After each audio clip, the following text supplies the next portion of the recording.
I mean, it's hard to Alrighty, say. welcome back. Another Wisco Fanatics Tuesday evening. We are recapping another Packers game and then previewing another Packers-Bears game.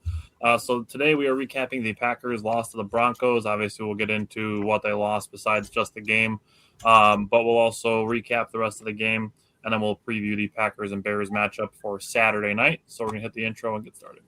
Welcome to another episode of the Wisco Fanatics Show, where we cover the Packers, Bucks, Brewers, and Badgers basketball and football teams from an optimistic and realistic perspective. Wisco Fanatics is brought to you by Cardboard Legacy, Wisconsin's most complete sports card shop. Buy, sell, grade, and consign all at their location in Oshkosh. Alrighty, so let's get into it. Let's start with the pass rush. Before I start, I just want to say to our sponsor, Cardboard Legacy, they have been on fire. You guys need to check out their socials. Yeah. There's been a lot of crazy cards that have been pulled over the last couple of weeks. My cousin Josh, he's commented on this show before. He said that he went there and one of his buddies actually pulled a Shohei that he sold for $500 today. So if you guys are into card collecting, go check out Cardboard Legacy. They have been absolutely on fire lately. Getting into the pass rush. So there's going to be a lot of discussion that will be had between the four of us, I'm sure, with this section. So 0 sacks on the day, 3 quarterback hits, Gary and Igbari and McDuffie. Going to need to have a lot more of those design blitzes, from the A-gap middle linebackers now that we obviously know that Micah Parsons tore his ACL. There's going to be a lot more design blitzes coming up from safeties, corners, like I said, middle linebackers. 19 hurries from the Packers. That's a good sign. 5 from Parsons, 4 from Gary. There was a bunch with 2, 1, 3s. So here's where I'm at, right? What's up, Connor? How you doing, man? Long time no see.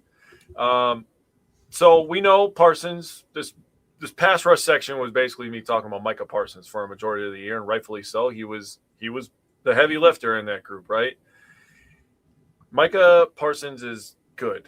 Rashawn Gary, I believe, is also good, but he has not been good as of late. He has not had a tackle for loss since week 11. That is what I found, according to stats that I looked at. Since week 11 versus New York Giants, that was on November 16th. That was a month ago. He has not had a sack since week 8 versus Pittsburgh. That was on October 26th. I have worked 310 hours at my job since Rashawn Gary got a sack in an NFL game. That doesn't make me feel better, by the way. And yes, I went back and looked at the hours worked, and I calculated every hour. 310 hours worked since Rashawn Gary has gotten a sack. Rashawn Gary was a 12th overall pick at one point. Lucas Van Ness was a 13th overall pick at one point. And Igbari has improved this year. He's made a lot of big run stops. He is a capable player. Now, losing Wyatt doesn't make me feel better. If we still had Wyatt and we lost Parsons, I'd feel a lot better in the situation that we were in. But losing Wyatt and Parsons, pretty close together, that's tough. But guys like Gary and LVN are going to be the two guys that everybody's going to look to, rightfully so. First-round picks. We spent high draft capital on them that need to step up the most. I wanted to leave this kind of open-ended. I wanted to talk about Rashawn Gary because obviously he's paid to do the thing that we're talking about is rush the passer. So I don't know if you guys have anything to add, but that's what I got. Yeah, I mean, I'm not going to sit here and say that the Packers Super Bowl option, possibilities are over, but it's cut in half at minimum, in my opinion. That's how I feel. It is an absolute gut punch. Gary has not been nearly good enough. And you can look at one play during this last game where Bo Nix is rolling out to the right, and you see Rashawn Gary give up running him, and then you see Micah Parsons just flying past Gary to get to Bo Nix on the sidelines. Like, I don't know if Gary's just not as conditioned as he was last year, or what's going on with him. I feel like he's just not as quick. I'm not sure what's happening. He's 2 years removed from the ACL now.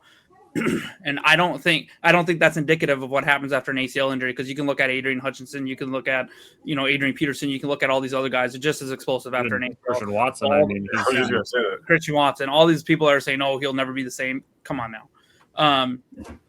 We're talking about Micah, so yeah, Gary is going to have to 100% step up, because our cornerbacks, the reason they've been even okay this year, and I would say just okay, is because of the quick pressure. For me, I know I cover linebackers. I want to see maybe a lot more blitzes from like Edge Cooper, Quay Walker, because those guys have shown they can get pressure and get home from the second level. They just haven't had to do it this year as much. So I'm hoping that they can be looped in. Colin Oliver could be a weird, interesting type person because he's kind of that player that you can play all over. I don't know. I don't know if he'll be ready to play. We'll see. And then Brenton Cox, he's not an all-star pass rusher, but we're going to need some depth there. So, one fortunate thing is he's coming back. But, yeah, I mean, Lucas Van Ness, I'll say, looked quick in a couple of, his snaps, chasing down a few people on Sunday. So hopefully he can ramp it up from 21 sacks, but we're going to need one of these guys. I'll say this, our edge, like trying to run on the outside against us, if we have LVN and Gary lined up on each side, it's going to be a lot harder for any team. Micah is very good at it too, so we're not going to take a hit there. But and like Jake said, Angbari has been playing pretty well in that role as well, so I feel comfortable with that. But we're going to have to find a way to generate some pass rush. And the last thing I'll say is all of us had, before August 28th or whatever the date we traded for Micah Parsons was, all of us, if you would have asked us a week prior, what's our expectations for this team? It's Super Bowl. We had the expectations. Or deep playoffs. Yeah, we had the expectations before the trade, so hopefully we can still live up to that. Now, granted, we're doing it without Tucker Kraft, Kenny Clark, Wyatt, Clark, Tucker Kraft in that situation, and Jenkins. We didn't all know that Jenkins would not be all that well, but those are four guys who would be doing it without. And if you watch Andy Herman's show, he made a good point about all that today or yesterday or whatever too. It's kind of where I'm like, yeah, he's making a good point. So I wanted to bring it here in case any of our people don't. But as a kind of an optimistic spin, like we had this expectation before Micah Parsons, so let's continue to say it's not completely dead. Don't get me wrong, it's our chances are hurt, but it's not dead. Yeah, I agree. If it was a rough weekend, and yeah, Connor with Gary, LVN, Kingsley also asked, do you guys think we will see a heavy load of more schemed pressures? I mean, in an ideal world, yes. It's unfortunately not something you can just be like, yep, we're just going to drop that play that gets pressures every time. You'd like it to work that way, but it doesn't always. Yeah. And we'll talk about that a little bit in the Bears preview, just because there's some things to say with that. But let's do the recap. Like Brian said, I had 22 snaps for Lucas Van Ness, but he started at D tackle, which I think is really interesting. I thought that they would try to kind of use him to potentially cover up Devontae Wyatt's injury a little bit, but now obviously without Micah, that throws another wrench in that plan as well.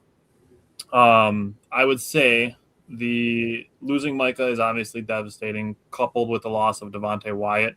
In my opinion, those are the two best players on the defensive line. That's what makes Brian's point of, it doesn't eliminate the Packers from Super Bowl contention, but it puts a pretty big dent in the idea. Other than that, Micah did actually end up playing some snaps on defensive tackle on the first drive and got a strip. So forced the first turnover of the game on a fumble. Jordan Riley recently picked up. He played 16 snaps. He had 2 pressures and a tackle. So he's potentially another guy to help fill in that D line if they decide to move Lucas Van Ness back out towards more like defensive end. I will say, and Simon's going to cover this, they did do pretty well versus the run, but a lot of that came from the linebackers. So I'll leave that for you guys. But Simon, what did you think about the run defense? Yeah, it was. This was a really, really strong effort from the run defense. Like Tyler alluded to, it was a lot of the linebackers, and I feel like the secondary also came up and played the run really, really well this week. Like I thought Evan Williams and Xavier McKinney were both really excellent versus the run and playing in the box. And they held RJ Harvey to 65 yards and 19 carries. He had a touchdown, but Micah Parsons also forced a fumble on the first drive of the game, which was huge. And then they also held Bo Nix to 10 yards on 7 rush attempts. And for all the underdeveloped NFL fans that still think Micah Parsons can't play the run, I don't know what to tell you. I see things a lot differently than He's that. Talking to you, Skip Bayless. He's talking to you. Just anyone. I don't know. I feel like maybe that's like it's just preconceived notions based on some comments that were made from like Jerry Jones and other big media members, and people aren't willing to change their minds.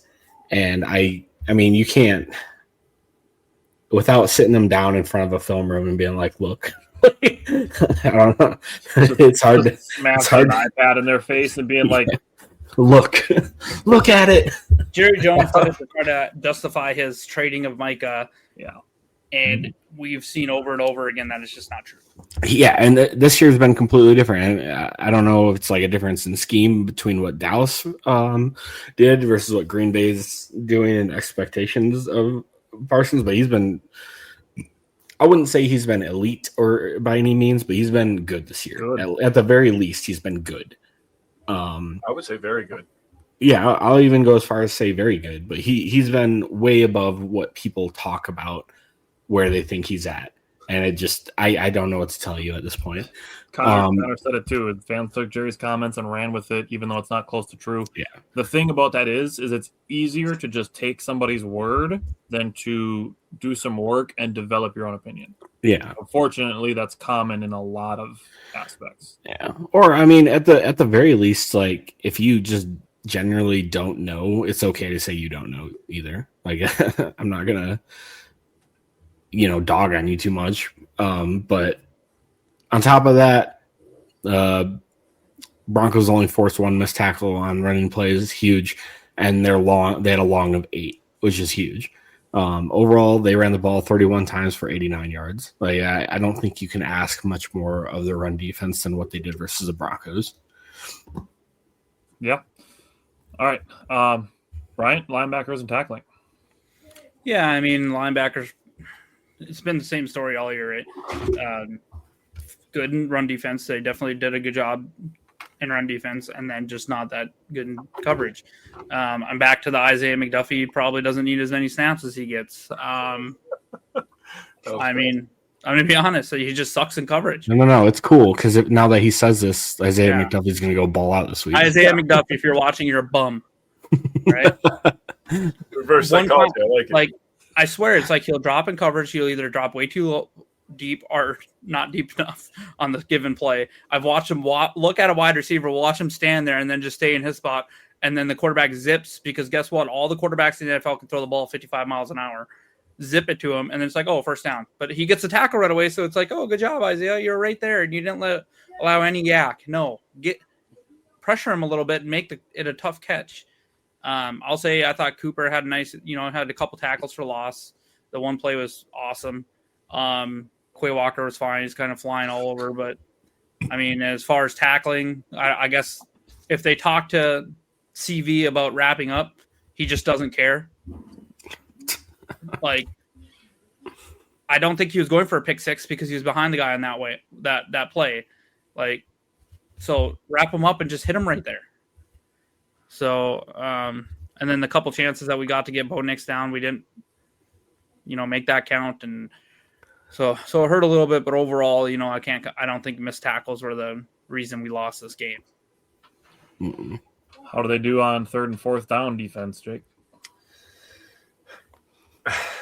Actually, a lot better than you would think. There's a later section that I'm going to talk about where that really was the area where they let up a lot of stuff. So 3rd and 4th down, 4 for 11 on 3rd down, 2 for 4 on 4th down.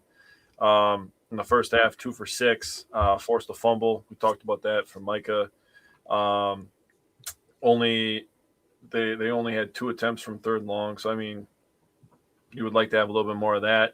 The 2 4th downs that they converted, one was a 4th and 1 after we stopped them on a 3rd and 1. And this is really what I wanted to talk about was the 4th down that they converted. They threw a pass that was a 3rd and 13. Oh, yep, 3rd and 13. They threw a pass to Sutton where it just missed. And I'm telling you, it just missed. And they were picking on Nixon all day. And I talked about it last week. I said, you guys have to stop Sutton. He's the guy. He's the wide receiver. Now, I understand other wide receivers were the ones that scored the touchdowns, but he was the chain mover. He was one that kept the drives alive. And I will give credit to Bo Nix. He did a nice job manipulating the pocket, moving the pocket, and then giving his guys extra time to get open. But a lot of times he was just throwing it to Sutton. The same play that they ran on 3rd and 13 is what they ran on 4th. and it worked that time. And he was wide open. I don't know what Keyshawn Nixon is thinking on any given play, but I'm going to tell you, when you're standing directly in front of somebody, you probably want to get your fucking hands on him. That would be a good start. That's literally how you press man. Not just stand there and be like, oh, dang, he's over there now. Oh, my goodness. You guys have no idea how many times I had to walk away from my TV. I was going to rip that thing off the wall and chuck it outside. I was getting so mad. Oh, Keyshawn Nixon makes me so. Go to the next. It's crazy because he can make a play like he made last week, and then he just plays like absolute trash, and then we're not rolling. It should have been Nixon, and I put Xavier McKinney on top of Sutton and just double team him the whole game. I'm sorry, I don't care at that point. How do you watch Nixon get his ass beat all day and not roll his safety over there? At the very least, Carrington Valentine could cover somebody. He's not going to tackle him. He's not going to catch the damn ball, but at least he's going to cover somebody. Nixon doesn't do any of those things. Carrington did get burnt by Sutton on a play too. One time, but yeah. Yeah, it was. Yeah. Anyways, go ahead. Yeah, might as well. Go ahead, jump into the secondary, Simon. All right. I'm not. Excuse me. Yeah, like we kind of just said. I don't know. It was like this is like very eerily. Like I see a lot of like no consistency throughout the game. Like I thought the secondary played pretty well in the first half. I don't know what the heck happened in the middle of the third quarter to the end of the game. I don't. Keyshawn Nixon he looked all right. I'll start with the negatives at least. Keyshawn Nixon didn't look good. I thought this was one of his worst games of the season, like pretty easily. Made Bo Nix look like. Yeah, he looked. Yeah. And Cortland Sutton is a good wide receiver, so I'm not trying to take anything away from him, but like, man, Keyshawn Nixon looked lost on a couple, like not even close. And like, there are times this whole season where I'm like, you know, Keyshawn Nixon let up a long pass, but like he was right there on the dude, and it's just like you tip your cap to the guy. No, this was not this game.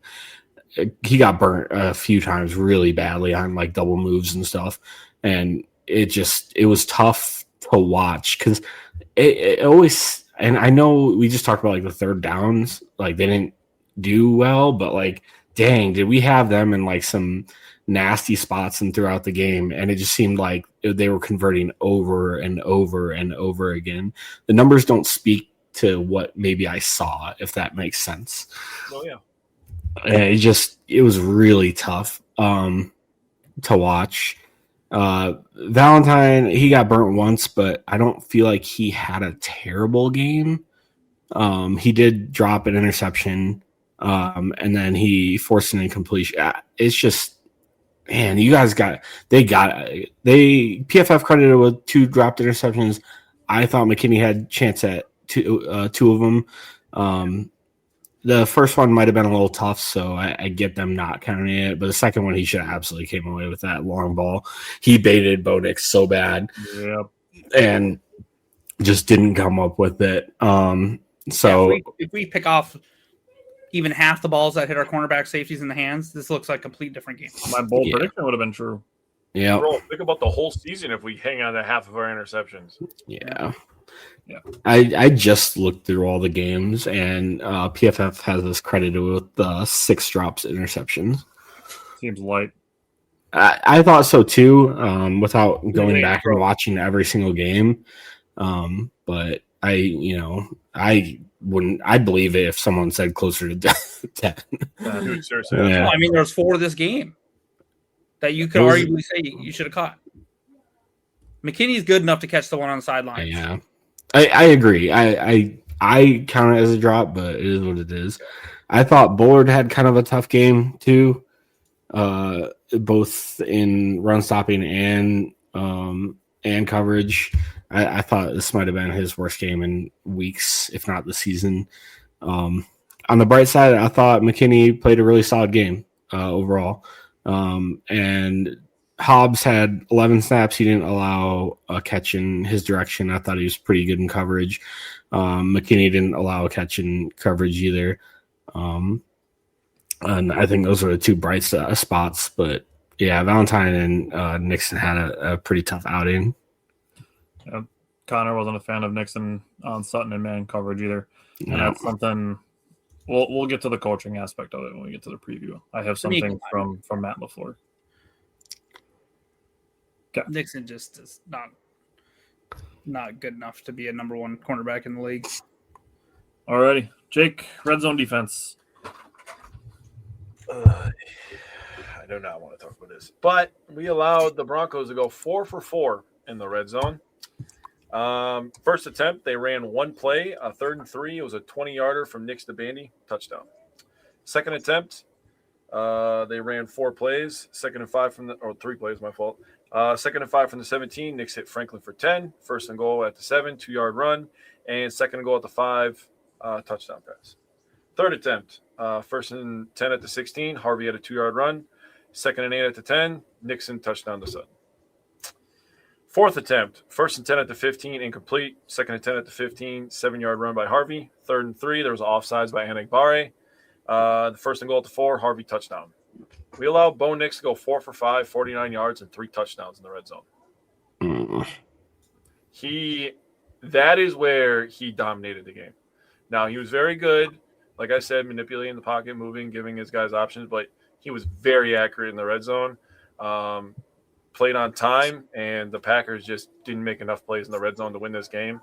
And then, obviously, if you guys are a fan of this show and you watch, Tyler's going to talk about how the red zone offense let us down.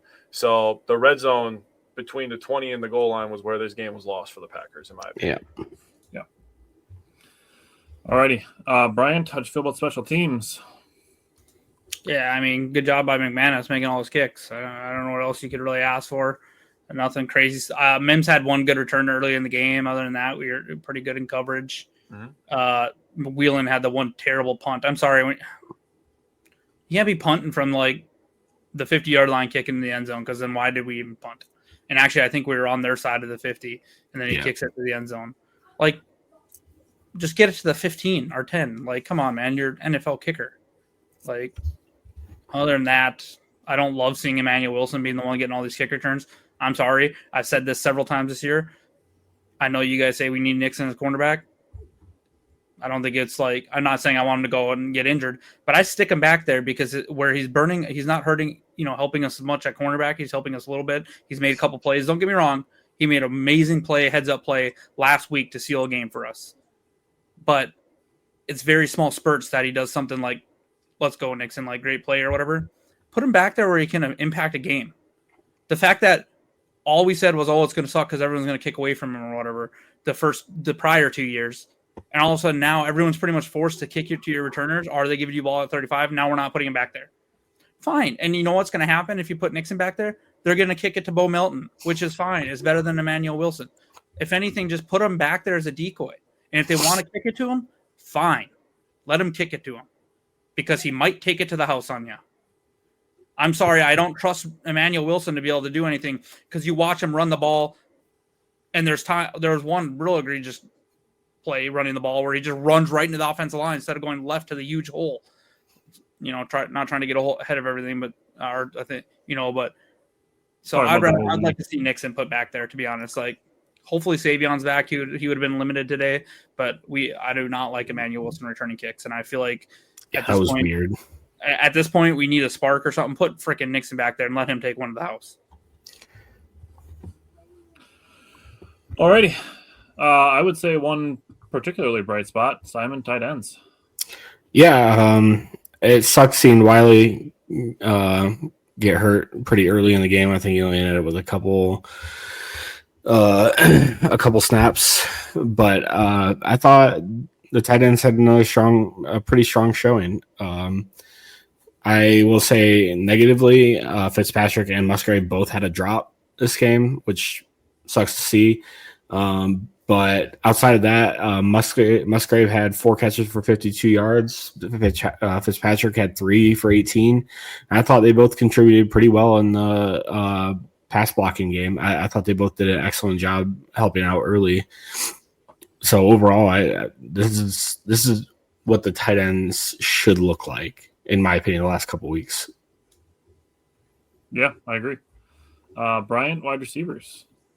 Yeah, it's kind of an interesting game from the wide receivers. Nice to see Matthew Golden get back involved pretty well. There's no one had a huge game or anything. Obviously, it sucks that Christian Watson got hurt. It's kind of annoying. Like his dad's going insane, man. Like trying to blame it on an underthrow and everything else. And it's like Jordan Love was getting rocked. Christian Watson could have also fought back for that ball instead of just holding his hands out down here to hope it falls into his lap.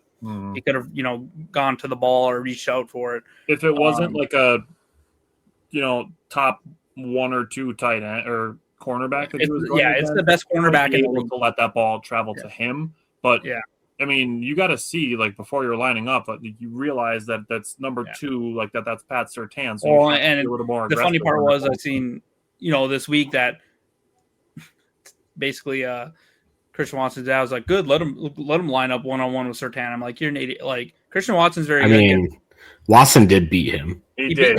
He beat him, but that's what makes Surtain so great is that he can recover, and you're not always going to have perfect throw. The ball. Yeah, that was an amazing interception. I mean, that's a great play. Crazy. Credit where it's due. That was a great play by him. And Christian Watson's been great. I'm really glad to hear it's minor. I would still be a little surprised. Matt LaFleur said today that it'd be kind of a functional issue as well as a pain tolerance issue. So we'll see what happens. It sucks that it's a short week. I'll tell you that much. So we'll see what happens with him. I'm glad because he's a huge part of our offense. I mean, I'm not trying to take anything from Christian Watson. He's an amazing player and he changes our offense for sure. But it was nice to see Matthew Golden kind of flash a few times, make some nice plays. Jaden Reed, making some big plays, and then Romeo Dobbs got a little back involved this game too. So we'll see what happens going forward, how much time any of those guys are going to miss or anything. But overall, it was a solid game from the wide receivers. Nothing crazy, nothing terrible. The one interception, I can't really blame Dontavian Wicks on. Yeah, it hit him in the hands, but that's a he's running the other way, and if you go back and watch it, he's like running full speed the other way and jumps and tries to reach back and grab it, and he just doesn't get it. So, if anything, you'd like to see him just let it fly past his head, but the whole thing is if it hits you in the hands, you should catch it. So. Let me jump in. First of all, I thought that Watson maybe should have slowed down. If he gets ran over there, all the flags are offensive anyways, probably getting a fucking PI. Okay? Yeah. That's point number 1. 2, I'm amazed that Christian Watson is as level-headed as he is because his dad is that guy is off his rocker, dude. I cannot stand that guy. He calls himself Hitman, then he blocks everybody. Shut your mouth. Okay? Yeah. He's hitting the block button. You obviously can't handle the smoke, buddy. And we've been supportive of his son the whole time. He just still. We really have been. Like right there, I have the Christian Watson apology form signed by Christian Watson. Yeah, dude, I freaking love Christian Watson. And the third point I was going to make is I'm going to pat Tyler on the back because he said something a couple of years ago about Devontae Wyatt. As Devontae Wyatt goes, the pass rush goes. I feel like as Christian Watson goes, the pass game goes. I mean, look at how different the game was when Watson left. Yeah. Now, obviously, they tried to work Matthew Golden in. He made some nice plays, like you said, but we couldn't run a lot of the stuff that we were running earlier in the game. What the hell happened? I thought Jordan Love was fantastic in the first half, and I know that we'll get there, but he was amazing. Yeah. That's all I had. Connor is getting to a point that I'm going to get to, so don't get too far ahead of me. Scott said it was really bummed to lose so many players, but people are counting us out now. Let's repeat 2010. Love that idea. Looking at the passing game distribution, 10 players were targeted, 9 different players had receptions. Jaden Reed and Luke Musgrave led the team with 6 targets each. Christian Watson had 5. Looking at the distribution of depth, the Packers were 3 for 4 behind the line of scrimmage. 12 of 16 on 0 to 9 yard passes. I'm fine with that. 5 for 10 on 0 to 19. This is one of those areas where, to use Jake's, to paraphrase Jake, something I've said, I say as goes that 10 to 19 yard range for Jordan Love, so goes his game. This is the opportunity area. That's the area that he's inconsistent with at times. When he's at his best in that area, that's where he's doing well. That 10 to 19 yard range, that's the make or break depth of target for Jordan Love. Other than that, he was 4 for 6 on 20 plus yards. I love that, even with the interceptions. Also threw another deep touchdown this week to Josh Jacobs. But, I mean, overall, I had no complaints with the passing game distribution for the Packers. So, offensive line. Yeah, they did good in the running game. Kudos to them. After Zach Tom went out, the pass protection wasn't. Yeah, it went downhill quick. But Rasheed Walker, man, he is costing himself tens of millions of dollars. He's probably costing us a comp pick at this point. Bro, he might stay a Packer. He's getting so cheap, bro. I don't want him to stay a Packer. I was going to say he might be winning Jordan Morgan a starting job next year. If Zach Tom wasn't injured, and I don't know if Jordan Morgan's going to slide over there. I know Kennard filled in, but he was okay. But I would take a look at Morgan right now at left tackle with the way Rasheed Walker's playing. There was think about it. He cost us a touchdown essentially because we were down to the 4-yard line. Takes our 3-yard line with first and goal or second and goal or whatever. Or I can't remember the exact situation, but we probably punch it in there. He gets a stupid penalty and we're backed up again. Like he had 4 penalties thrown against him this game. I think 3 were accepted. Just he is not playing well. So I'll say I'm happy. The run blocking has been much better, and I don't want to jump too far up, but I think that's going to be a key this next week if we plan on winning this game. But the run blocking, seeing some holes created and stuff like that. Josh Jacobs he busted off of several decent runs, so I'll let Simon talk about that. But overall, we need Zach Tom. Our better plan. Well, let's put it this way: we were playing the best defense for sacking the quarterback in the NFL, so we got to take that consideration. Maybe Kennard looks a little bit better if he starts at right tackle versus the Bears, who have 23 sacks or whatever sacks they have on the season versus Denver 58 or whatever. 58. Yeah. On NFL record matching pace. Yeah, right. Yeah. Scott, that's kind of where Bryant is going with that. We'll kind of get into who's going to fill in for what should Tom potentially miss time. But Simon, how did you feel about the running game? Sorry, Detroit just scored. Red Wings. The running game. This was Josh Jacobs' probably best game of the year. Not to dig too much, that touchdown pass he caught was filthy. He mossed Greenlaw, one of the better linebackers in the league. That was such a great catch by him. Good throw by Love, a damn better catch by Josh Jacobs. He ran the ball really well too. That he had the longest running touchdown run of this year for him. Excuse me. He took 12 for 73. I thought the run blocking was really solid again too. I think Jordan Morgan sliding him out of that right guard spot and inserting Anthony Belton was a major upgrade in that aspect of the game.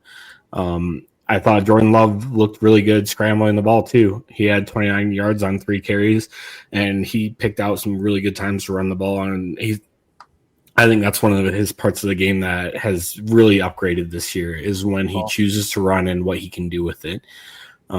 Brooks took a couple for 10 yards. Melton had an inconsequential jet sweep for 0. Yep. And then Wilson, this is what we've been saying. His one play where they opened this fat running lane up in the left and he just went center. I saw it and I was like, oh man, he's going to get such a huge gain out of this. Ran right in the back of his players. I was like, bro. But that's what you get with Emmanuel Wilson. He's just he hits the hole and bursts through it type of guy. He's not much of a patient runner. Thank you. That's what I was trying to say. And that is what it is. So he had 2 carries for 3 yards. But the running game looked exceptional when used. And I think, I don't know, it's kind of tough because listening to what the fans had to say, it's oh, why didn't we run the ball more? Or I don't know, you win some, you lose some in that battle, right? Because like then if they run the ball and it's not working, then Matt LaFleur got too conservative. But if they chuck the ball down the field and you get an interception by Pat Surtain on an incredible play by him, then it's they should have ran the ball. It's like I don't know. Well, you're just never going to make everybody happy, right? You're not going to make everyone happy.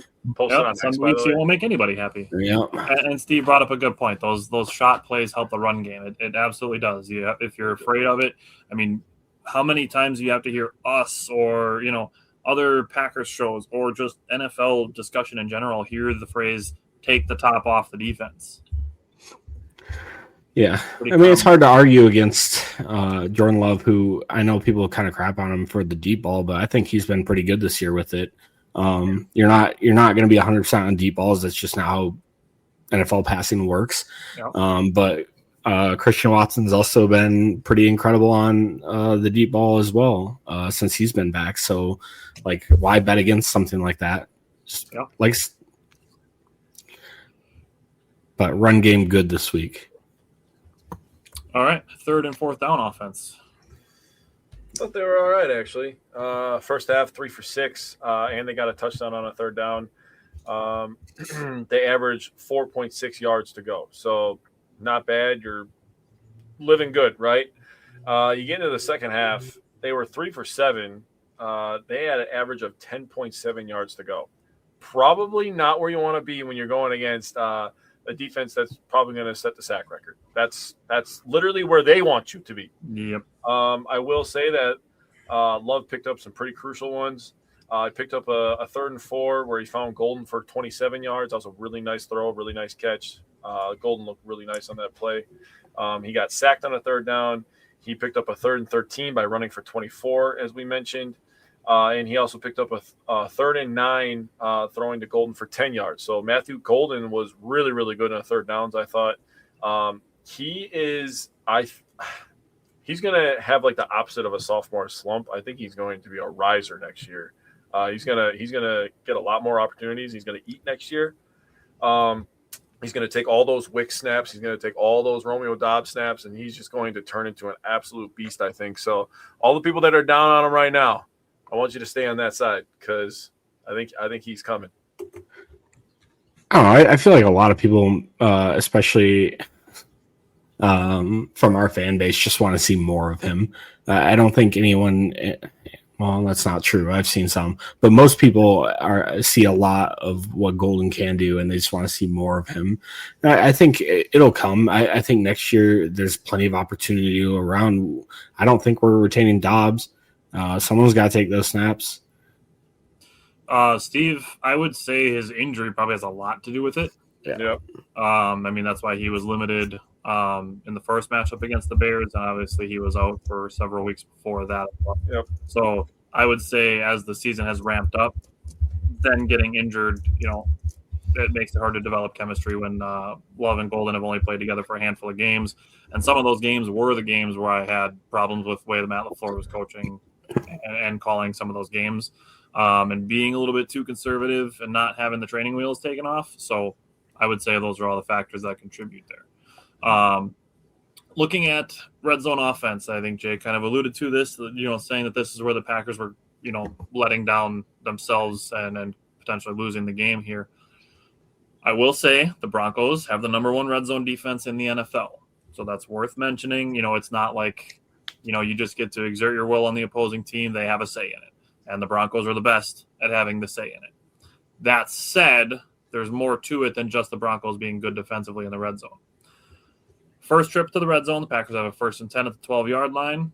Jordan Love has a pass to Romeo Dobbs for 8 yards, wiped out by an ineligible man downfield penalty. 1st and 15 at the 17-yard line, Jordan Love ran for 4 yards. 2nd and 11 at the 13-yard line, Jordan Love to Christian Watson for 5 yards. And then a 3rd and 6 at the 10-yard line of Jordan Love pass to Romeo Dobbs is incomplete, and the Packers settle for a field goal. This is coming off the turnover. So, again, that's an opportunity where it was like, hey, you can go jump out on a lead, steal back, the first possession of the game, and, obviously still be possessing the ball at the end of at the beginning of the next half and, steal some points. Second trip to the red zone, Packers had a 1st and 10 at the 20-yard line. Jordan Love passed to Jaden Reed for 11 yards. You get 1st and goal at the 9 and an illegal shift. Then they get first and goal at the 14, 2 incompletions until Jordan Love throws a beautiful touchdown pass to Josh Jacobs for a touchdown. So the Packers scored on that one. Right before the halftime, it does count. Unfortunately, this does count as a red zone trip, even though they ran out of time. They kicked a field goal on a 3rd and 4 in the red zone, so that does count as a red zone trip. But they did get a field goal out of it, so they still scored. They just didn't get a touchdown. And then the 4th red zone trip, they had a 1st and 10 at the 18-yard line after that 27-yard pass to Matthew Golden that Jake just mentioned. Set them up at the 18-yard line.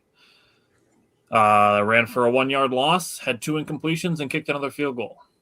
So you're talking about an opportunity where obviously all touchdowns and extra points equals up to 28 points.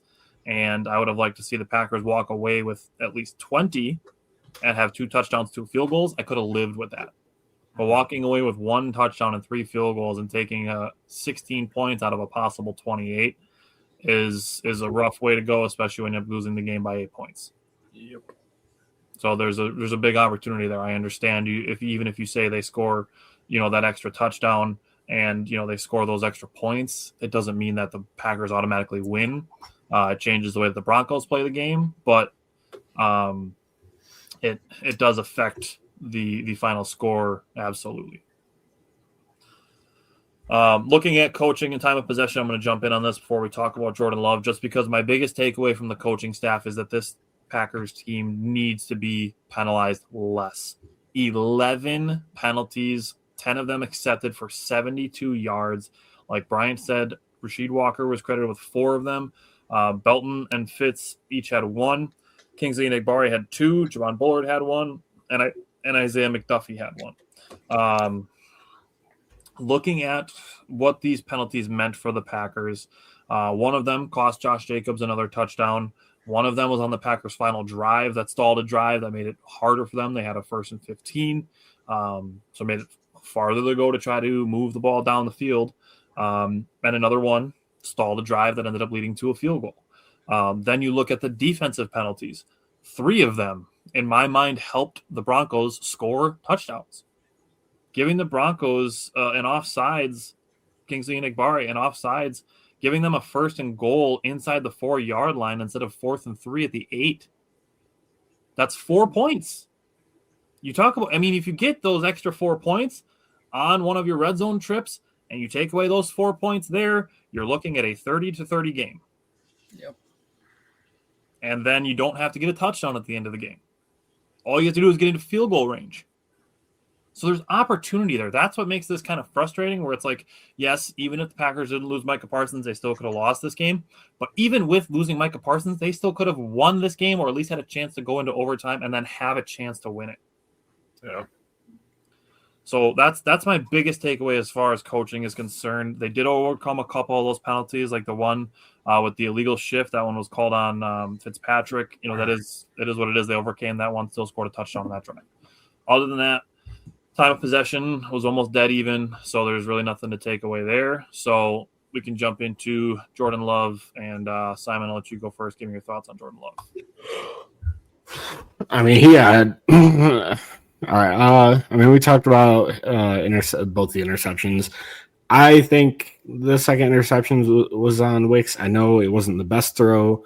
I still think he had opportunity to catch it. I think if you ask Dontavian Wicks, he said he probably. Hey, this is Steve Gorman, radio host, sports commentator, former drummer for the Black Crowes. The winter holidays are here, a time for festive celebrations, family gatherings, and ringing in the new year. Whether it's a holiday party, a night out with friends, or just relaxing by the fire with a few drinks, it's a season full of good cheer. But here's something else to add to your holiday plans: a safe and sober ride home. Just like in sports and music, always have a game plan. And the most important part of any plan is sticking to it. If you plan to drink, take that plan a step further.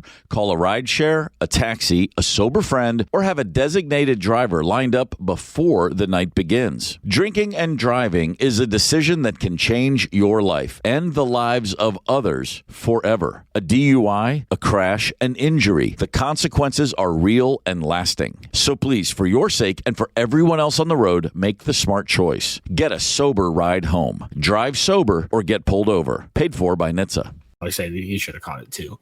Yeah. Wasn't the best ball. I understand he was running the opposite way. He got both hands on it and slipped through. It wouldn't have been an easy catch, but I think it was very catchable. I thought he absolutely was destroying them that first half. I felt like he just could not miss. He was so good. I was like, dang, this is like, and he did it against one of the best defenses in the NFL too. He was just throwing out dimes, and then I mean, after that interception, and then injury to Christian Watson, like, it just changes the offense so much. And then losing Zach Tom hurt too. I thought the interior offensive line and pass protection was not great this week. I thought they got beat really bad on that left side. Banks was really good in run blocking, but he was absolutely putrid in pass protection. I thought that was kind of like a tale of two halves. I thought they did a pretty good job in pass protection in the first half, and then it just sort of fell apart. And then after that, it was really hard to find an open receiver at the end of the game. Like the Broncos defense was riding such a high, and their pass rush was just getting right in Jordan Love's face, and he just couldn't make a throw on time.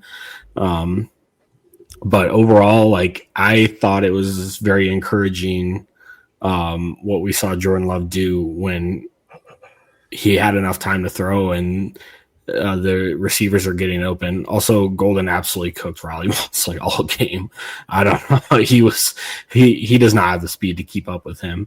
And then I talked about earlier, Jordan Love's been so good on scrambling the ball this year and making the right decisions and picking up first downs when he can. I thought he's been absolutely spectacular. Sounds like Steve agrees with you. Steve said Wicks' reaction on the sideline tells you that he knows he has to catch that ball. I agree with that.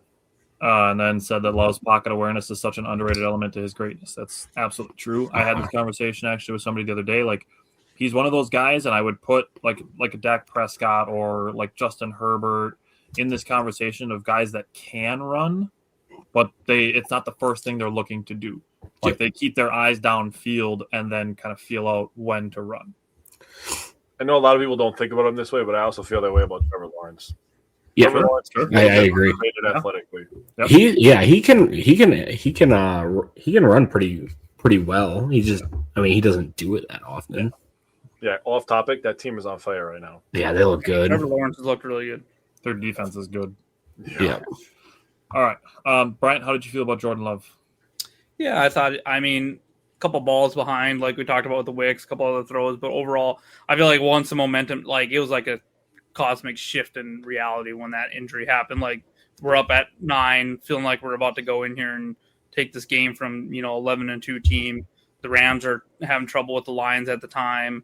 I think Seattle was losing to Indy at the time. Like I'm sitting there looking at everything, man, this could really turn the tables for us, dude. This could be huge. And then that injury happens and that interception and everything just kind of fell apart. I feel like all the air left the stadium, or a lot of the air left the stadium right there on offense, and then the rest of the air left the stadium on defense, and Micah went down all in that third quarter. So I felt like Love did what he could do to try to get us there, but unfortunately I just wasn't a huge fan of the plan really on the couple of chances we had to go down to where we had to get down there to try to get 8 points. Just need better play there, but he was getting pressured, sacked. I mean, it was just an awful situation at that point. Zach Tom's out of the game at that point too, so I think he did what he could do. I feel like now's the time for him to step up if he wants to. He is the leader of the team, I should say. I'm not saying if he wants to be a leader. He is the leader of the team. This is the time for him to step up and kind of put everyone on his back and say, all right, this sucks, but let's go. We can do this still. So, yeah. I have things to say like that later on.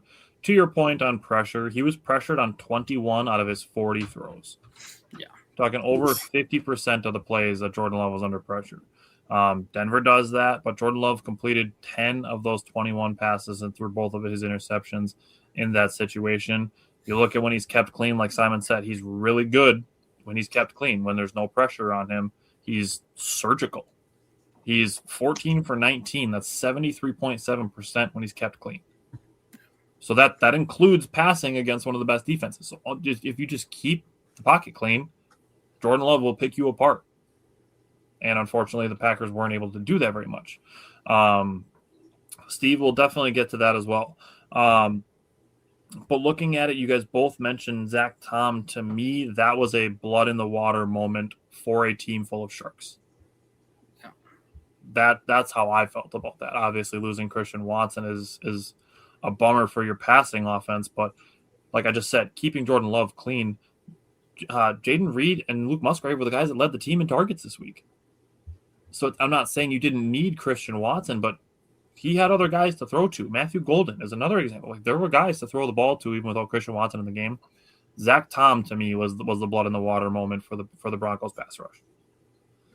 Other than that, I'm not super bothered by the first interception. Yes, he was trying Pat Surtain, but they were going for a kill shot. I have absolutely no problem with that. I've talked about it all season. Like I'd like to continue throwing the ball downfield. We've seen Jordan Love do it very well, and I've harped on not throwing the ball behind the line of scrimmage more than a handful of times a game. So I'm not mad at that interception at all. I'm not mad at trying Pat Surtain. You're giving your best playmaker in your wide receiver room an opportunity to go make a play. No complaints there.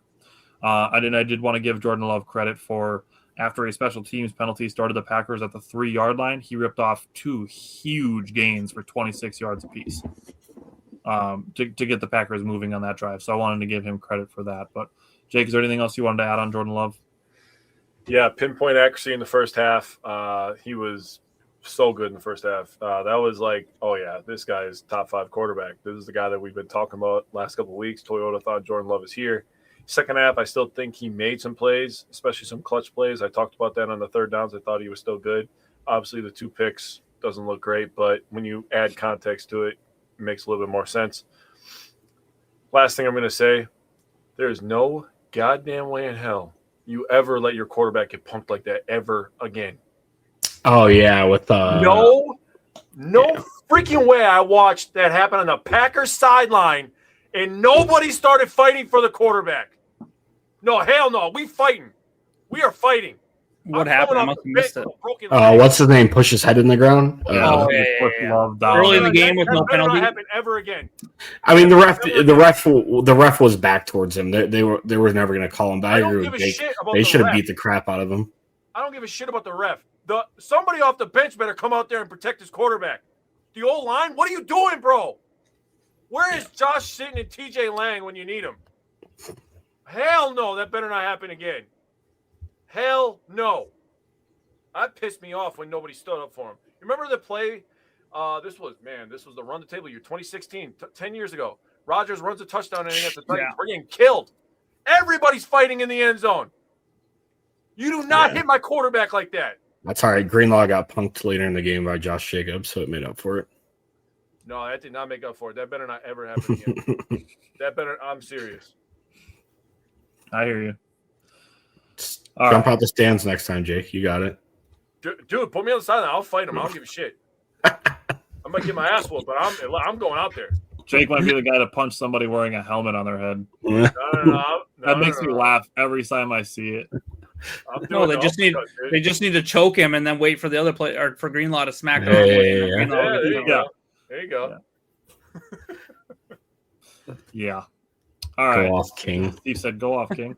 All right, let's jump into the preview. He called you a king. Game behind us as much as we can. Steinman, I'll start with you. What are you looking for from the Packers defense against the Bears this time in Soldier Field, the second matchup in the last 3 weeks? Yeah, it'll be interesting to see how they adjust to what Ben Johnson did with Caleb Williams. I mean, we're only talking 2 weeks away, so I'll try to make this quick. What we talked about it a lot, like 60-some% of the plays, it was a Caleb rollout. They're trying to make it easier for Caleb Williams to make his progressions, but also like having someone on the edge that can speed towards him on those rollouts. We saw, like we talked about, Rashawn Gary's he's not really that fast. Caleb Williams, he can run. Caleb Williams can run. Outrun Rashawn Gary times 2 weeks ago. So it'll be interesting to see how they counteract that. And then just keep up what you did with the run defense. I think they've done a tremendous job bottling up the run between 2 of the better running offenses in the league. I will say, too, if Evan Williams doesn't play, that's going to hurt. I know we'll talk about that when we get to injuries, but Evan Williams has been an absolute monster in the box this year, coming down from the deep safety area to make some plays up near the line of scrimmage. He's been so good at it this year, and if he's out, like, man, it's gonna be a tough loss.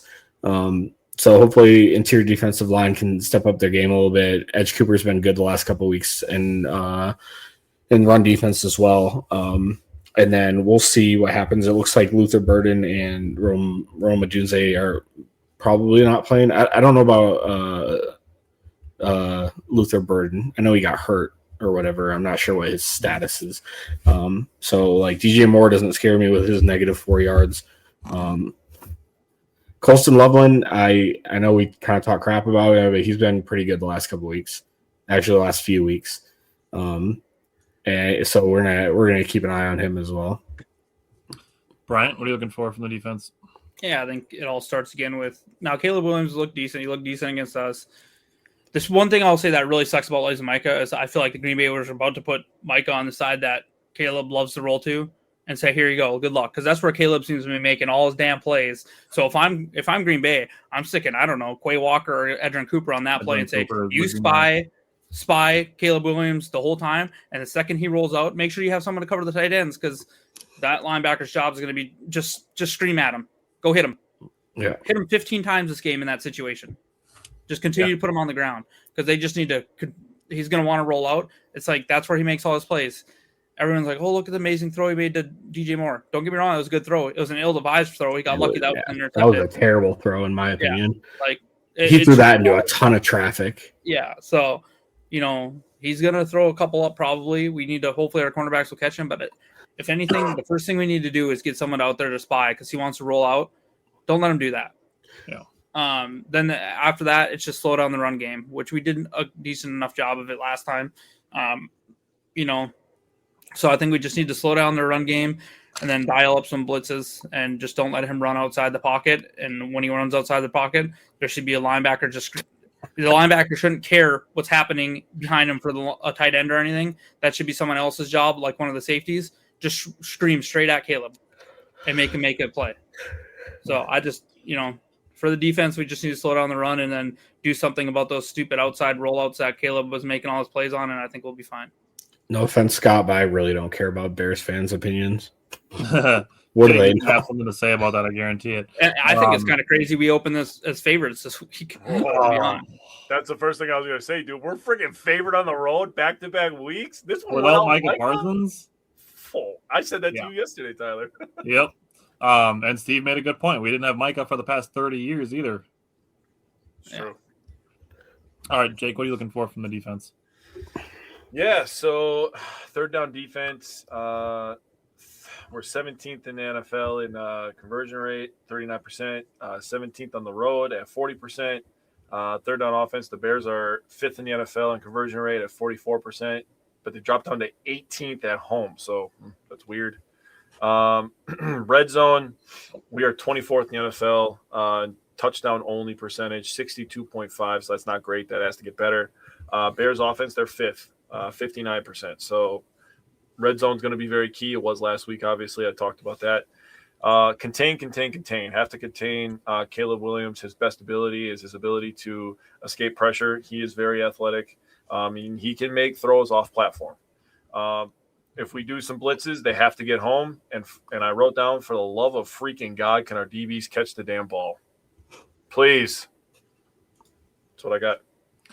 All right, so looking at this is something that was brought up in the comment section. It was brought up when Jake and Brian were talking at the top of the show about the defensive line.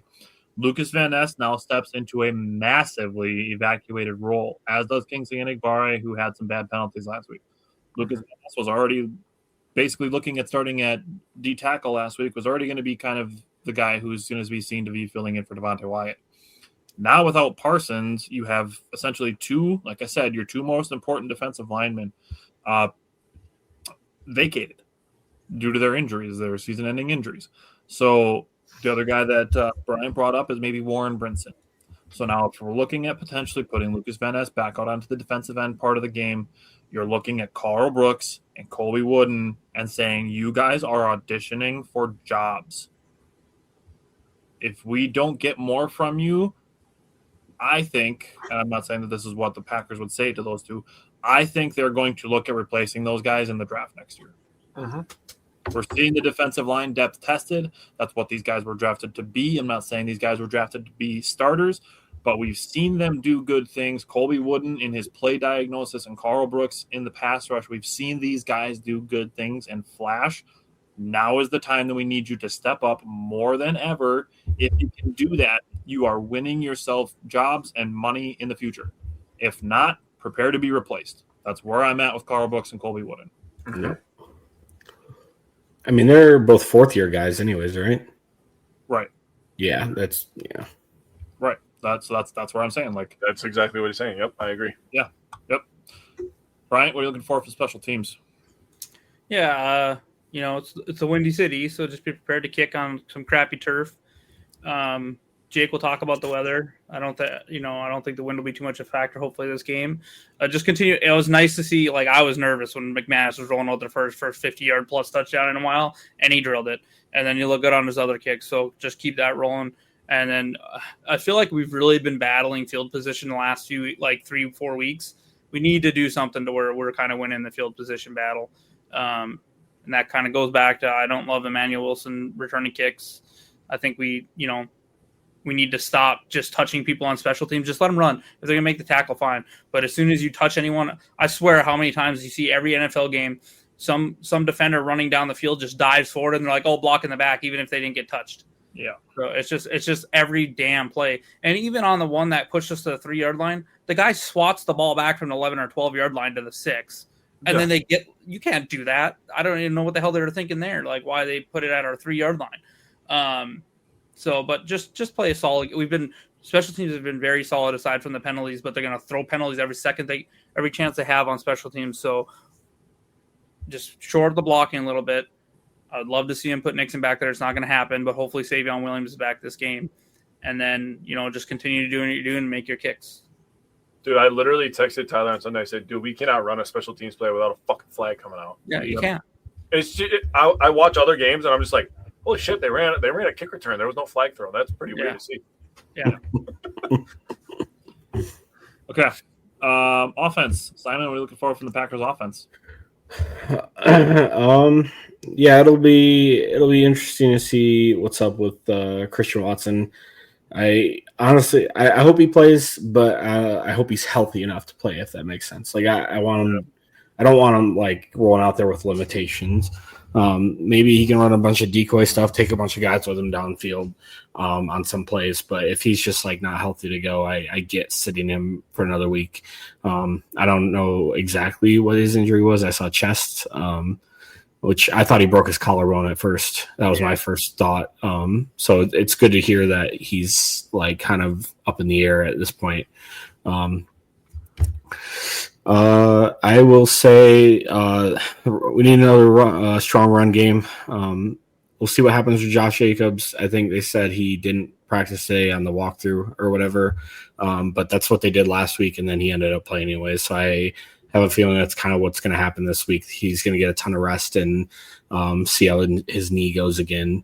And then the other thing, too, is just, when you're one-on-one battles and as a wide receiver, give Jordan Love some time, and then he can carve up I'm not that scared of the Bears secondary, to be honest with you. I don't think Jalen Johnson's as good as he was like a couple of years ago. He hasn't played that well this year. He made I don't know if you saw that play he made on Jerry Jeudy though. I didn't even know he caught that ball, dude. That. Yeah, I didn't even know he caught it because he was like so casual about it. Good play by him, but I think that was a Jerry Jeudy thing. It was like a bang shot off of Judy's chest. Yeah, Jalen Johnson. Yeah, literally I couldn't both of his hands. But yeah, a good strong mix of running and passing. I think the offense is going to be just fine. Mm-hmm. Yeah. Jake, what are you looking for from the Packers offense? Yeah, so third down is going to be obviously key. Packers are still first in the NFL in third down conversion rate, still first on the road. Bears, they rank 13th on third down defense, 37.82%. They are fourth at home, though, so they're very good at home on third downs, 34.67%. So that'll be strength on strength. Packers have been very good on third downs this year. Jordan Love has been elite on third downs. his ability to run with his legs has helped a ton, I will say. Yeah, much better than running on his hands. So I wrote you don't know that. You don't know that. You're right. I don't know that. I've never seen him try. There's still plenty of talent on this team on the outside. With his legs while he's running on his hands. Yeah, maybe. Be nice to lean on the O-line to control the clock a little bit, I'd say. Run blocking has been much improved. Do not know the status of Zach Tom. I do think that Zach Tom's going to try to go. He will have a week off afterwards because we play Saturday to Saturday. If this was a Thursday game, I think we would be like holding everybody out. I think that Josh Jacobs wouldn't be playing. I think that Watson wouldn't be playing. Tom. The fact that it is a Saturday game, I think, is a good sign for all those guys to play. So I do think that, and the turnovers that the Bears get is just insane. Have to take care of the ball. Packers been good at that, obviously, last week with two turnovers. And yes, Steve, Kennard is a very good run blocker. That's why it's so key that Zach Tom plays so we can run that big set where Kennard comes in as an eligible receiver, but then we can just run it down your throat. That will be key. When we get to the weather, you will know why. Yeah, and Scott, I'm going to say something when we get to your point as well. Bryant, what are you looking for from the offense? Yeah, so I'm kind of – we'll see what happens with Zach Tom and all that. But this game, I kind of want to beat them at their own game. Hopefully Josh Jacobs is healthy, but this is where I kind of had enough of the Emmanuel Wilson experience if he's going to do dumb shit like run right into someone right in front of him. Get Chris Brooks out there who had a couple of nice plays and runs.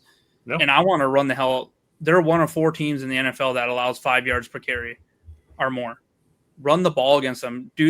How about we are the ones with the 14, 15-yard play drives, taking 8 minutes off the clock, keeping their best, their best asset is their offense, right? We've talked about their defense. Yeah, their defense has crazy amount of turnovers or whatever, but it's a lot harder to, force a fumble, knock on wood, than it is to get an interception. So this is kind of a game where I'm like, let's just slow it down. We're really beat up. Let's kind of do like what we did against the Minnesota Vikings, just run the hell out of the ball, shorten the game, go in there, power through them, and leave there. I put it this way. If Green Bay wins this game, I think I think it's going to lock up the NFC North for us in a certain way.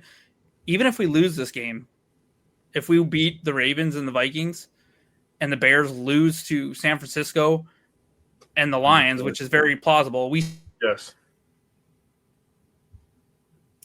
I think he paused up. Yeah, we would end up winning the North, no? Yep, yeah. I think so.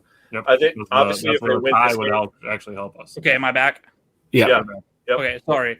I don't know what was the last thing you heard me say. You said if we win the last 2 and they lose the last 2, then so we're still the number 2 seed very likely because the Eagles, have to go into Buffalo yet, and it's one loss and they can't catch us.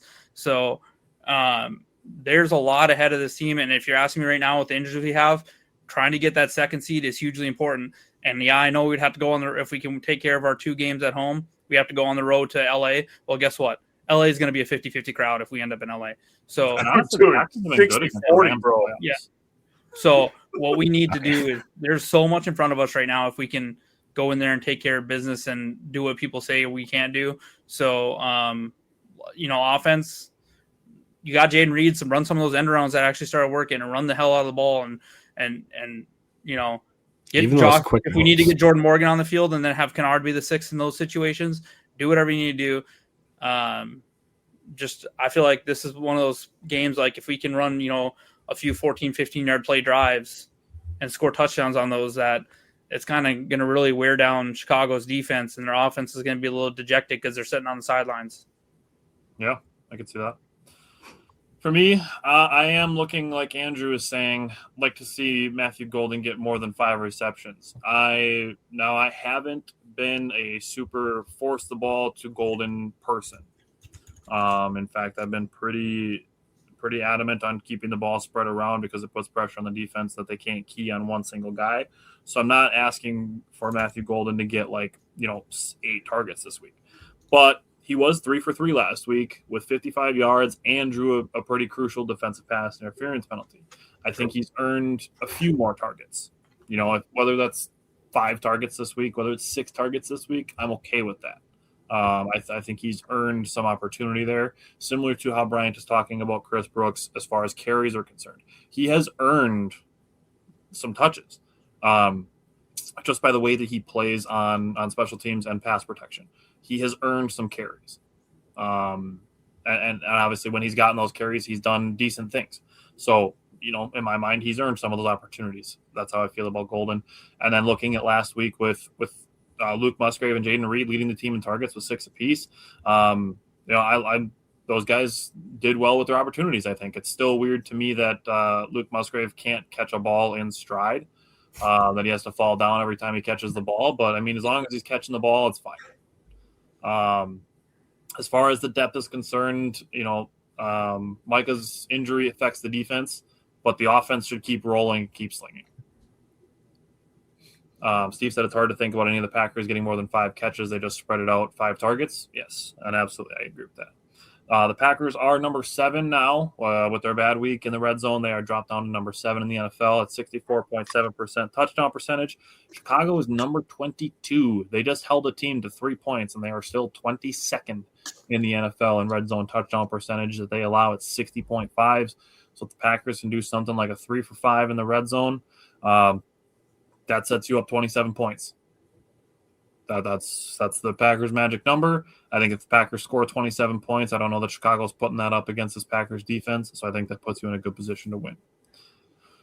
As far as coaching goes, Matt LaFleur and Jeff Hafley have an extremely unenviable job in front of them. Figuring out how to maneuver already without Tucker Kraft and Devontae Wyatt, but now without Micah Parsons. I think this is an opportunity, and Matt LaFleur said as much that Jeff Hafley is going to have some wrinkles, some new wrinkles. I think this is an opportunity, and I don't know that he necessarily wants it, but his name is already being brought up. If Jeff Hafley wants a head coaching job, he can absolutely earn himself one in the next 3 weeks in the playoffs. If people see, hey, the Packers lost Micah Parsons, the second best defender in the NFL this year, and figured out a way to coach around that and took the Packers to, help take the Packers to the NFC Championship game, it's going to look real good on his resume. So that's what I'm looking for as far as coaching is concerned. So, Bryant, what are those injury designations that we're watching? Yeah, I mean, good Lord. Sorry, I took a screenshot of it. Let me pull it up real quick. So for the Packers, just a quick disclaimer: this is estimated. It was 16 people on the estimated.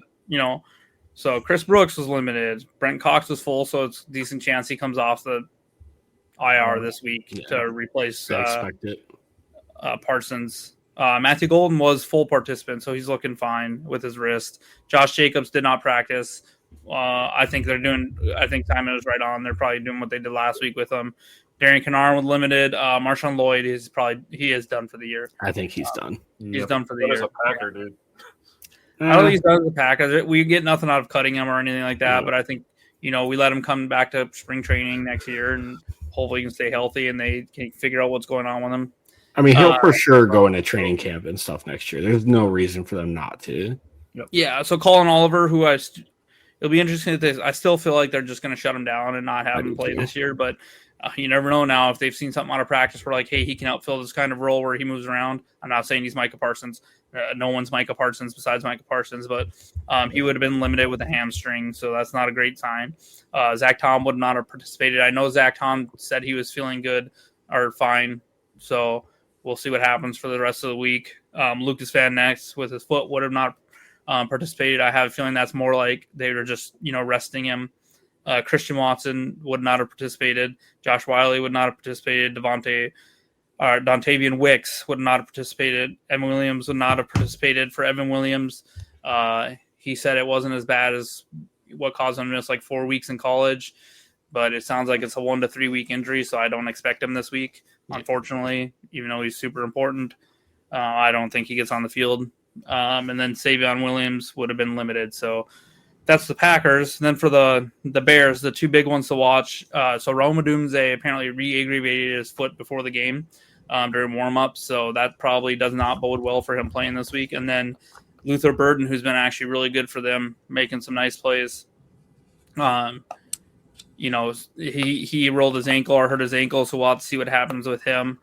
And then it is possible they'll have Tremaine Edmonds back. They opened up his window, but he would have been limited today. And then another linebacker, I'm not even going to try to pronounce the name. He's did not participate with his hamstring, so we'll see. But the main two big ones for them would be their two wide receivers. Yep. Steve said burden is day to day, and yes, I did see earlier. Steve brought up the comment that Ben Johnson did say that they're considering shutting Rome Odunze down for a playoff run, so they might be considering shutting him down for the last 3 weeks of the season. That is on their radar as a potential thing. So, Jake, what is the weather going to be like? Yeah, so every time I talk to somebody, they're like, "Oh, it's going to be nice in Chicago this week. It's supposed to be like 40s." I'm like, "Yeah, this game's played when the sun goes down. Do you live in the Midwest? It's cold as shit when the sun goes down." So it looks like a low of 19 degrees. Real feels around 10 to 12. Northwest winds at 10 to 15 miles an hour. So this is just going to be a classic black and blue division football game. I think the offensive line is going to have a lot to say what happens in this one. Absolutely not, Scott. Scott said signs Zadarius Smith, and that's definitely not. Thank you. He's washed, 100% washed. Yeah. Dude, I would rather sign Dean Lowry than Zadarius Smith, dude. I would rather sign Preston Smith. Dude, seriously. Okay. Probably help our cornerback room too. Hey, now you're getting good. Who would you rather see in coverage, Bryant? Is Preston Smith or Isaiah McDuffie? Probably Preston Smith. He locked down Jefferson. Hey, if he can lock down Justin Jefferson, he can cover anybody. True. All right, Simon, who's your X factor? X factor is going to be offensive line play. I think, especially pass protection. I think they've been pretty good in the run game. Like I said earlier, I think pass protection, keep Jordan Love upright and clean in the pocket is you just see peak Jordan Love Toyathon. And if it's going to be a good game by Jordan Love, it's going to start up front. I like it. Brian, who's your X factor? Yeah, mine's Josh Jacobs. Kind of go with Simons. Hopefully he's healthy. I mean, he looked damn healthy. They said the reason he wouldn't practice today is because he took a hit early in the game. Well, what happened after early in the game was he made one of the most disgusting catches you'll see a running back make, and then he busted off a 40-yard run. I don't think we talked about it, but that was a good block by Bo Melton, too. Yeah. Oh, yeah, on that run. I think we missed out on that. That's my fault, but that was a great block by Bo Melton. Yeah, I was going to ask Tyler to tee it up, but I was thinking about that one would have happened, and then the world fell apart. So, but still credit to Bo Melton, and there's another wide receiver. Someone else made a nice block on that too. I think it was Anthony Belton, but yeah. So Josh Jacobs is my X factor. If he can, crack the 100-yard mark and really kind of carry a lot here, and maybe Emmanuel Wilson's turn around and have a good game. But if he's doing the shit where he's running into the line, they just need to give some carries to Chris Brooks because Chris Brooks look good too, and Chris Brooks is much better in pass protection. Yeah. That's not even close. Scott said Jaden Reed. Andrew said Brandon McManus. Steve said Javon Bullard. If Williams misses the game, he'll go back and Hobbs will be in the slot. I think to blow up the run. I think what's his name played back after Williams got hurt. Zane Anderson. Thank you. Yep. I think he ended up playing that deep safety spot. So I expect Bullard to still play in this slot. At least that's my guess. Yeah. Jake, who is your X factor? My X factor is also Josh Jacobs. We need Josh to help control the clock, keep the crowd quiet, keep the Bears offense up the field. The red zone was an area of concern for me on Sunday. Josh Jacobs is obviously, I would put him as a top 2 running back in the red zone. The guy just knows how to finish drives. I wrote down his stats versus the Bears for his career. He has 96 carries, 412 yards, and 6 touchdowns. In every game, he has played 6 games versus them, 3 with the Raiders, 3 with the Packers. One of his games was where he had 6 carries for 44 yards and a touchdown, week 18 last year. So versus the Packers, he's had a touchdown. As a Packer versus the Bears, he's had a touchdown every game versus the Bears. 44 carries, 206 yards. That's a 4.6 yard average. So Josh Jacobs has been eating versus the Chicago Bears, and he'll be key in this one.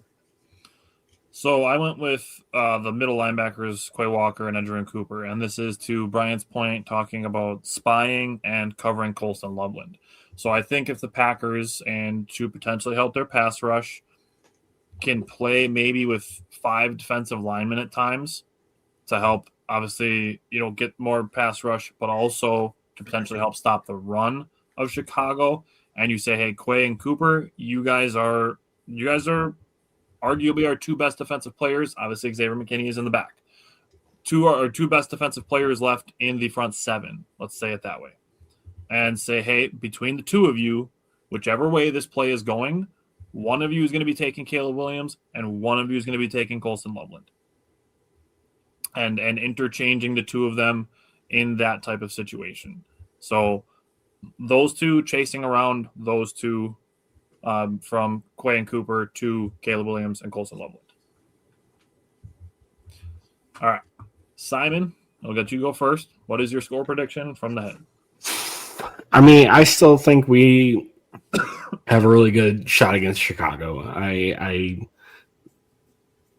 have us winning. I have us winning 30-20, 27. And it'll be another close game. I have the same margin of victory, but I have 27-24. I have the same margin of victory, but I have 23-20. All right, Jake, what 3-point victory do you have predicted for the Packers? I have a 4-point win. I have 24-20. Close. Sorry. Simon, from the head or from the heart? Yeah, Sorry. I mean, I think we can still take it to them. I have us winning 30-17. Hey, me too.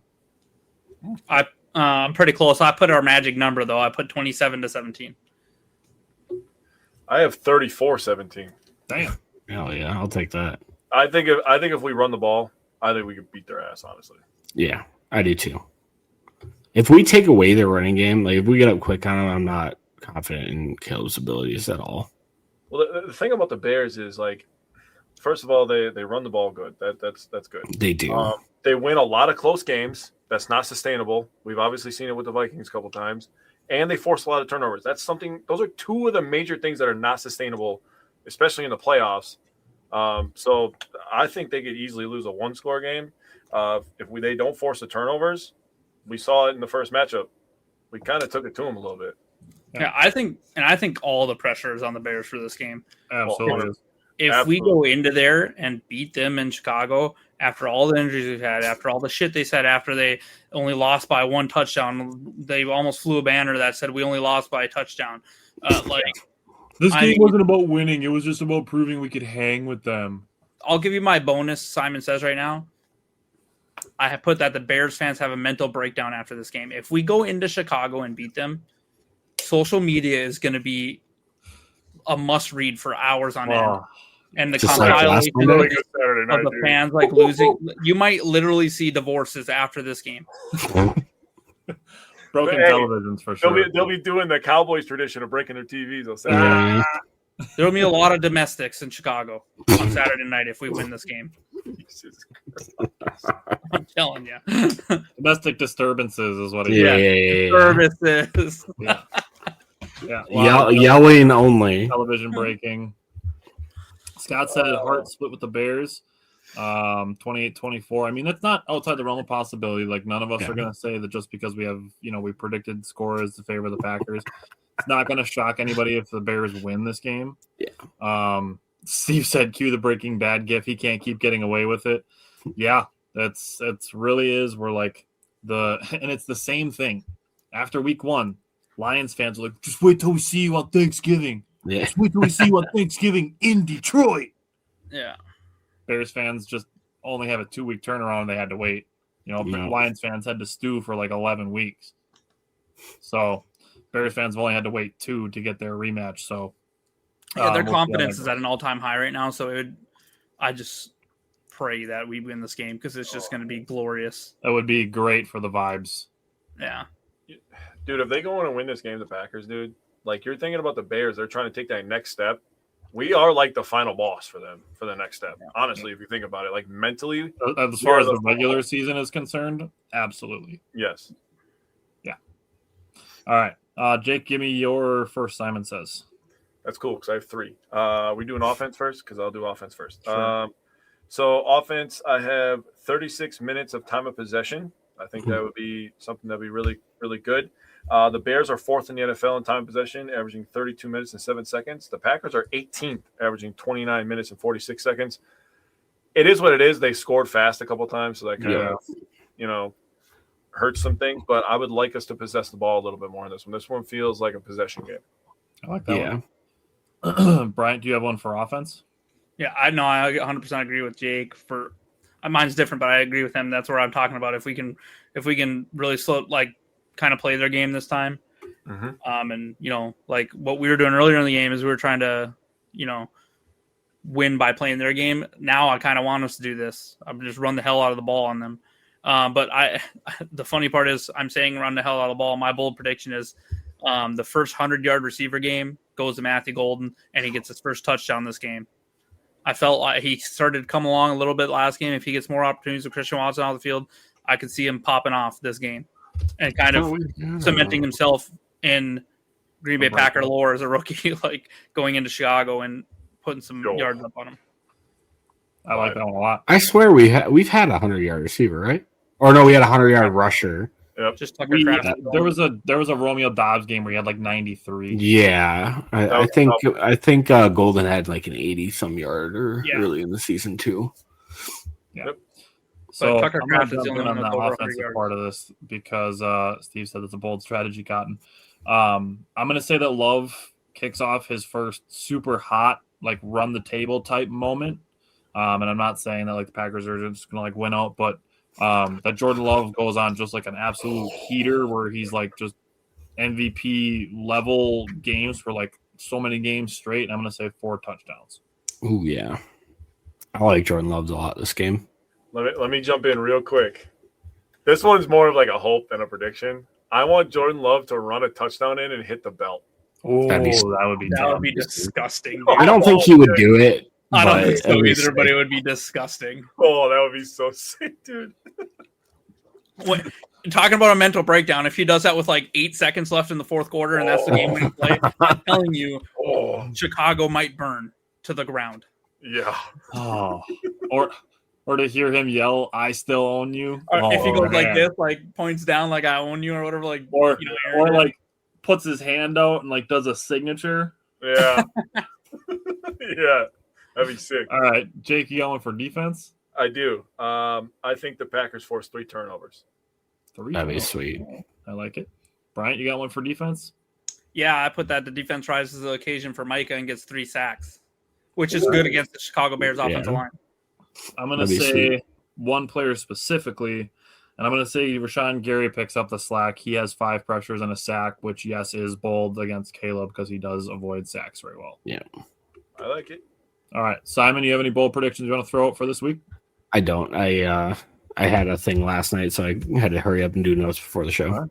Well, that's why it's called Simon Says this segment. So we give our things to Simon and see if he approves of them or not. So, alrighty. Well, that's that. Next week we will be back.